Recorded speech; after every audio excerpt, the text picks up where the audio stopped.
이사야서 60장 1절부터 3절 말씀까지 같이 한 목소리로 합독합니다.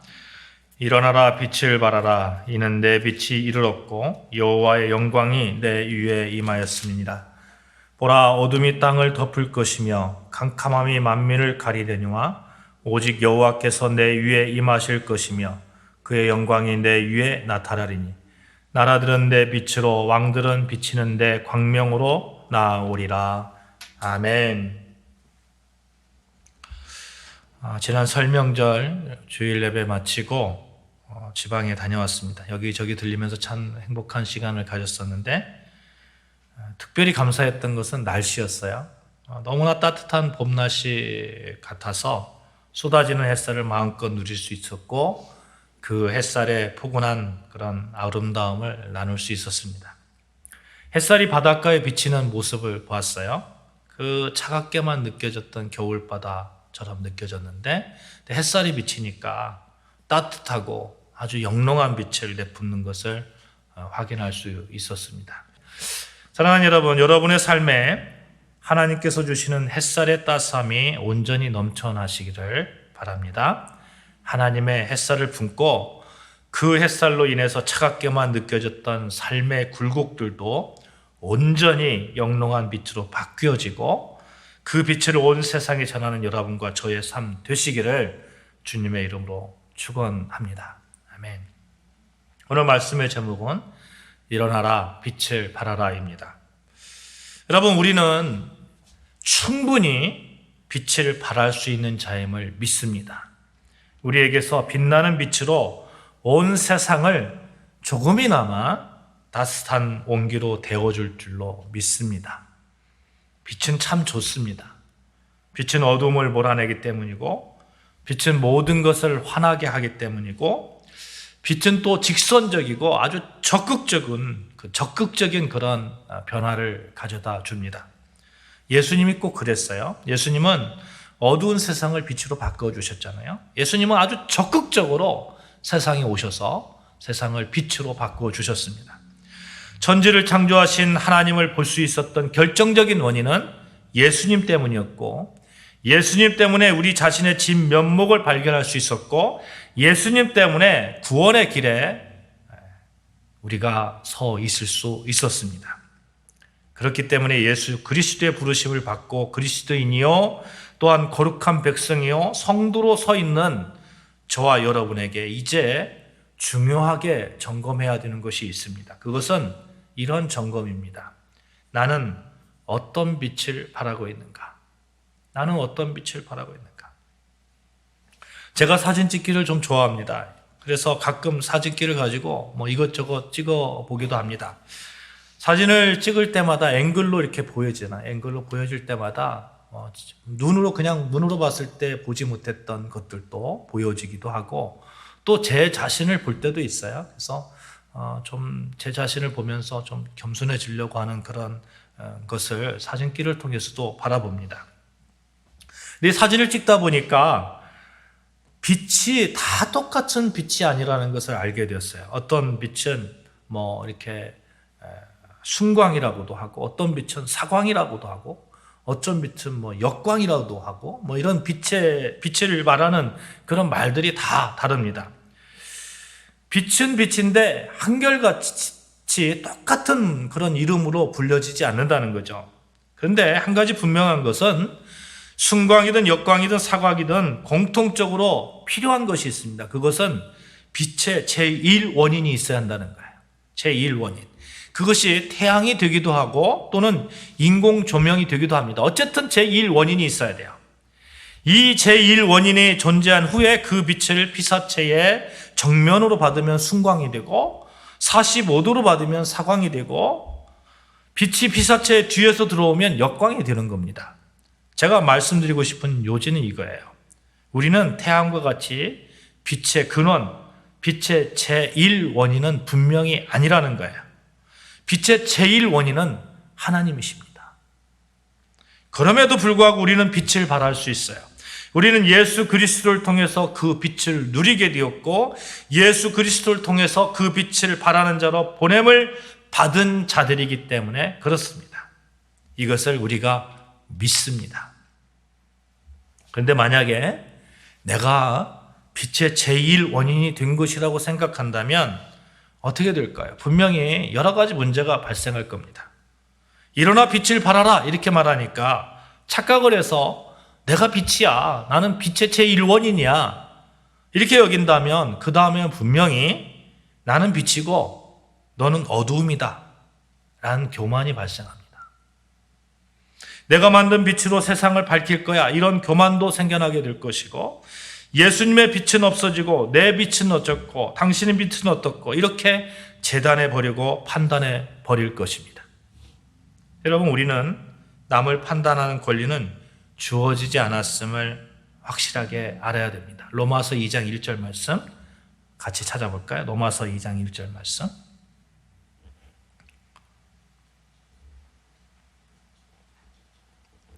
로마서 2장 1절 말씀 같이 합독합니다. 시작. 그러므로 남을 판단하는 사람아, 누구를 막론하고 내가 핑계하지 못할 것은 남을 판단하는 것으로 내가 너를 정죄함이니 판단하는 내가 같은 일을 행함이니라. 미국에서 있었던 일이에요. 아주 허름한 양복을 입고 또 부인은 빛바랜 그런 그 드레스를 입은 그런 부인이 있었고, 그래서 그렇게 한 부부가 보스턴에서 기차를 내려서 하버드 대학 총장실로 들어갔습니다. 이게 사무실로 들어간 거죠. 총장 비서에게 이 총장 좀 만나보고 싶다 이렇게 말하니까 비서가 딱 보니까 아니거든요. 너무 이렇게 허름하고 이렇게 양복도 그렇게 허름하고 그러니까 총장님 안 계신데요? 이렇게 얘기를 했어요. 그러니까 그 남편 되는 분이 양복 입으신 분이 언제 오시는데요? 아주 늦게 오십니다. 기다리죠. 이렇게 얘기하는 거예요. 계속해서 기다리는 거예요. 몇 시간 동안 계속해서 버티니까 비서가 이제 결국 지쳐가지고 총장한테 이렇게 연락을 한 거죠. 잠깐만 만나주시면 안 될까요? 이렇게 비서가 총장에게 얘기를 하니까 총장도 이제 화가 나가지고 약속도 없이 왔으니까 화가 나가지고 그래도 한번 만나라고 하니까 이렇게 본 거죠. 근데 이제 딱 보니까 총장도 딱 보니까 너무 낡은 옷을 입고 그렇게 형편없는 그렇게 사는 것처럼 잘 못 사는 것처럼 이렇게 보인 거예요. 근데 이제 부인이 이런 얘기를 하는 거예요. 총장한테. 우리에게 하버드에서 1년 동안 다닌 그런 아들이 있었는데 아들이 사고로 이렇게 세상을 떠났습니다. 그래서 제 남편과 제가 이 캠퍼스 내에 이 애를 위한 기념물을 하나 세웠으면 합니다. 이렇게 얘기를 한 거예요. 총장이 감동했을까요? 어땠을까요? 투명스럽게 얘기하는 거예요. 우리 하버드에 다니다가 죽은 애들이 얼마나 많은데 동상을 세울 수 없습니다. 이렇게 얘기를 하는 거예요. 아니, 동상이 아니고 뭔가 이렇게 건물을 하나 이렇게 기념되는 건물을 하나 세우고 싶습니다. 이렇게 말하니까 총장이 건물이라고요? 건물 하나가 비용이 얼마 드는지 아십니까? 현재 하버드에 750만 달러가 넘는 수많은 건물들이 있습니다. 이렇게 얘기를 한 거예요. 잠깐 동안 부인이 이제 할 말이 없는 거죠. 그러니까 이제 총장이 기뻤습니다. 이제 가겠다. 이렇게 얘기 속으로 이제 생각을 했겠죠. 근데 부인이 남편한테 이렇게 얘기하는 겁니다. 여보, 대학교 하나 설립하는데 비용이 그것밖에 안 드는가 보네. 그러지 말고 우리 그냥 대학교를 하나 세웁시다. 남편이 고개를 끄덕이고 그렇게 해서 만들어진 대학이 스탠포드 대학입니다. 스탠포드 대학 참 설립된 그 비화가 참 재미있잖아요. 그래서 하버드 대학교에서 이런 그 가르침이 전해 내려오고 있다고 합니다.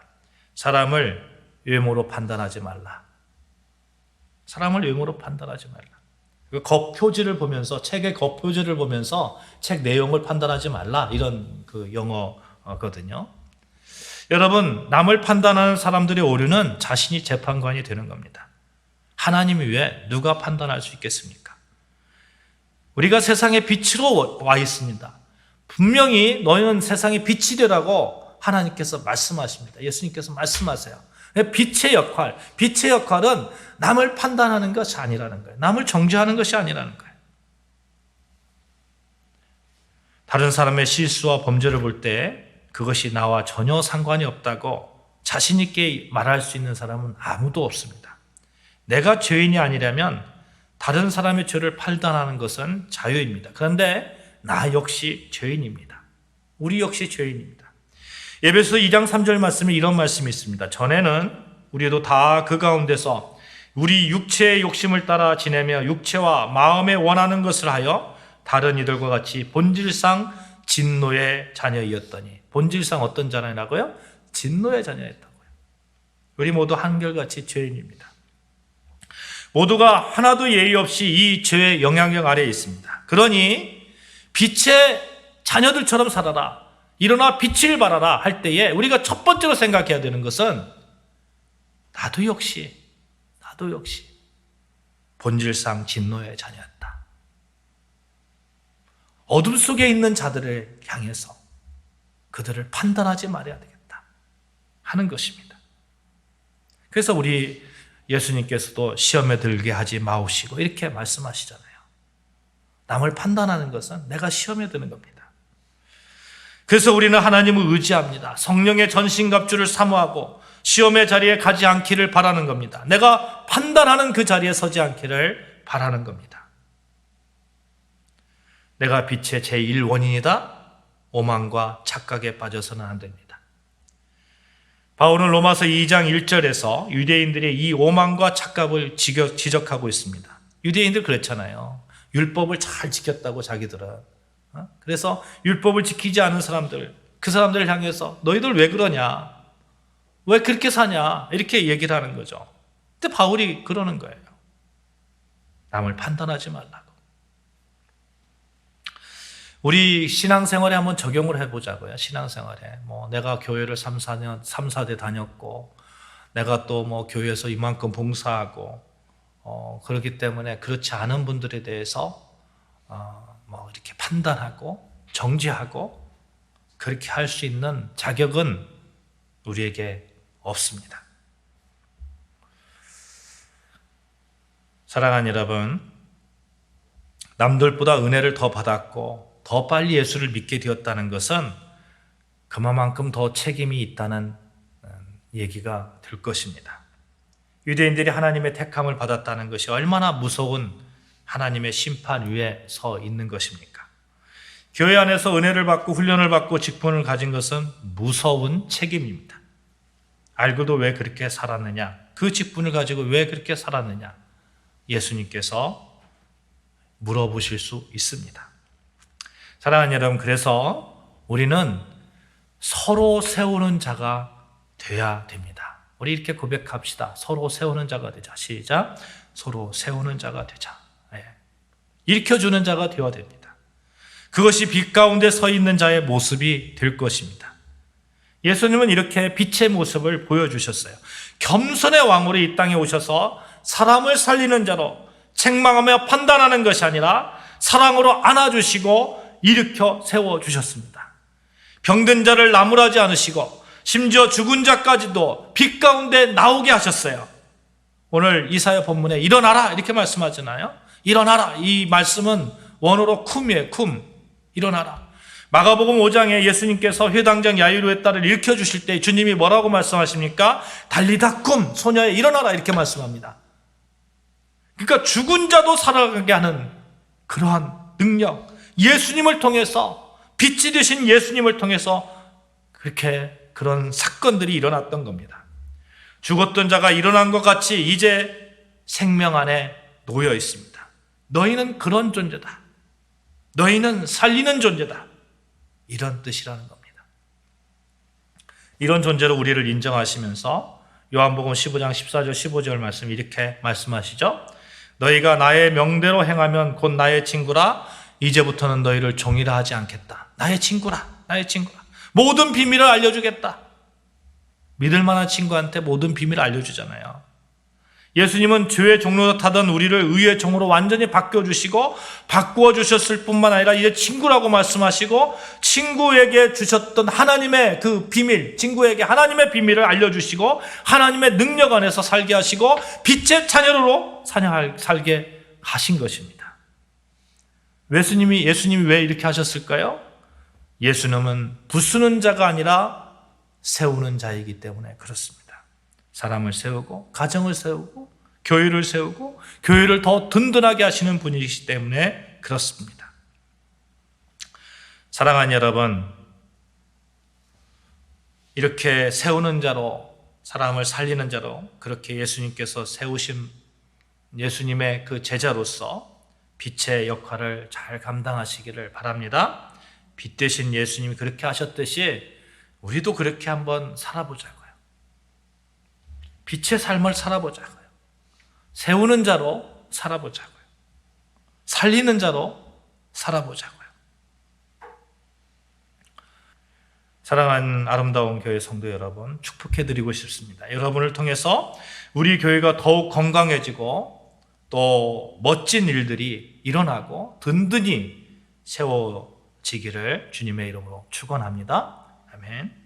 우리는 예수님께 파송받아서 현재 이 아름다운 교회에서 그 사역 한가운데 서 있습니다. 우리는 교회에서 빛 되신 예수님을 섬기며 그분의 빛을 받아서 그것을 반사하는 자로 서 있는 겁니다. 바닷가에 갔었다고 말씀드렸는데 그 바다가 온전히 태양을 품고 그 태양빛을 반사하고 있더라고요. 예수님이 태양이라고 하면 우리는 그 태양의 빛을 반사하는 바다와 같이 온전히 예수님을 품고 예수님의 빛을 나누는 자로 서면 참 좋겠습니다. 예수님이 세우셨듯이 우리도 그렇게 세우면 되는 것입니다. 사실 우리는 그렇게 세울 만한 감이 절대 못 뛰잖아요. 그럼에도 불구하고 너희는 세상의 빛이다 이렇게 말씀합니다. 에베소 5장 8절 말씀에 너희가 전에는 어두움이더니 이제는 주 안에서 빛이라 빛의 자녀들처럼 행하라. 전에는 어떤 자라고요? 어두움이더니 이제는 어떻다고요? 주 안에서 빛이다고. 주 안에서, 예수 안에서 빛이다고요. 예수님 때문에 우리는 빛의 존재로서 살아갈 수 있고 빛을 나눌 수 있습니다. 예수님의 빛을 세상에 보여주는 거예요. 예수님이 그렇게 하셨듯이 우리도 그렇게 빛의 자녀들처럼 행하면 되는 겁니다. 사랑하는 여러분, 여러분이 예수님의 빛으로 온통 휘감겨져서 교회의 진리의 등대, 은혜의 등대가 되시기를 주님의 이름으로 축원합니다. 오늘 본문에 일어나라 빛을 발하라. 이는 내 빛이 이르렀고 여호와의 영광이 내 위에 임하였음이라 말씀합니다. 빛을 발하라 말씀하시고 그냥 빛을 발하라 이렇게 말씀하지 않습니다. 여호와의 영광이 내 위에 임하였다. 여호와의 영광이. 여러분, 우리는 예수 그리스도 그 놀라우신 영광이 우리 안에 임하고 있습니다. 충분히 세상에 나아가서 빛을 발할 수 있는 자로 서 있습니다. 그래서 우리는 늘 예수님과 함께 해야 됩니다. 365일 늘 예수님을 이렇게 기억하고 살아야 됩니다. 어느 목사님이 그런 말씀 하시더라고요. 저는 15분마다 예수님을 생각합니다. 이런 말씀 하시더라고요. 그 말씀이 무슨 말씀일까 어떻게 15분마다 생각할까? 정말 감격스러운 그런 말씀인데 생각을 해봤어요. 참 목회가 어려우신가 보다. 목회가 얼마나 어려우시면 15분마다 예수님을 생각할까? 그런 아픔들이 있을까? 하는 그런 생각도 해보고 또 한편으로는 정말 믿음이 참 대단하시다. 얼마나 훌륭하시면 그렇게 계속해서 예수님을 생각하면서 살아가실 수 있을까? 사랑하는 여러분, 우리 예수님 늘 생각합시다. 그러면 예수님 늘 생각하면 있잖아요. 태양이 있고 태양이 좀 가까이 있으면 빛이 더 환하잖아요. 예수님이 우리와 가까이 있으면 빛이 더 환하잖아요. 달빛을 보면 태양이 가까이 있을 때 달빛이 더 환하잖아요. 우리도 마찬가지로 예수님과 좀 더 가까이 있으면 가까이 있으면 더 환하게, 더 밝은 빛을, 예수의 빛을 세상에 전하지 않겠습니까? 찬송가 435장에 주께로 가까이 주께로 가오니 나의 갈 길 나가도록 나와 동행하소서. 주께로 가까이, 주께로 가까이. 우리는 그분의 능력 안에 있을 때 빛의 사명을 감당할 수 있습니다. 일어나 빛을 발할 수 있습니다. 그리고 사람을 세우는 자로, 사람을 살리는 자로 살아갈 수 있습니다. 이 사실을 분명히 아심으로 능력 있게 교회를 더욱 든든히 세우는 여러분과 저 되어주시기를 주님의 이름으로 축원합니다. 아멘. 나의 영원하신 기업 생명보다 귀하다. 우리 같이 찬양하도록 하겠습니다.